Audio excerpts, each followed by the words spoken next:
may nanay, ganyan kapatid kami, pero hindi ganyan gumalaw. Alam mo, puta. kaya nga kami ganito, para nga hindi nila pamarisan yun. Kasi nanonormalize na eh. Yung maging pakangkang na babae. Di ba? Nanonormalize na. At empowerment pa yun, Brad. Yun ang crazy. Empowered pa. Yun pa yung crazy doon, Putang Brad. ina, oo nga. No, paano sa mga babae dyan, sa mga advocate na babae dyan, paano naging nakaka-empower ng babae yun na sinasabi nyo na dapat normal ang maging pakangkang na babae? Paano naging empowering Paano yung naging sasabihin empowering nyo sa yun? babae na okay lang na maging malaswa sila sa internet? Paano naging empowering Paano yun? naging empowering yun? Gusto rin kasi nila maging miserable yung mga batang babae. Kasi miserable na sila eh. Putang ina, Alam kaya nila nga. yun, Brad. Mismo. Alam nila yun. Bigyan Alam nyo nila ako yun. ng influencer dyan na feminist na babae na may magandang relationship. Wala. Wala.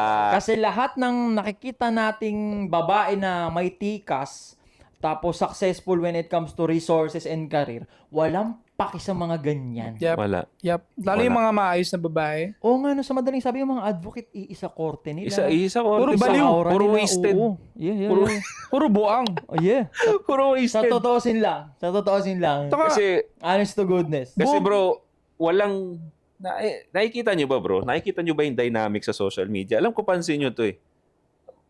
Mas maraming naghihikayat sa babae na magpakangkang Oh. kaysa sa magkaroon ng magandang relationship. Wala pa ako nakikitang babaeng influencer na magsasabi kung paano mo itratong tama yung boyfriend mo, asawa mo, Yeah. kung paano mo mapapamintain. Lagi nilang tinuturuan maging tanga-tanga yung babae. Unang-una yung sa pananamit.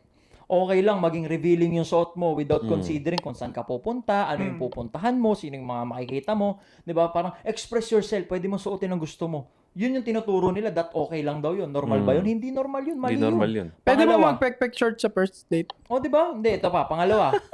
Pangalawa, okay Perfect lang daw na mag-explore, may hope face. At least nasasala mo yung lalaki, sino yung mga dapat. Sheesh. Di ba?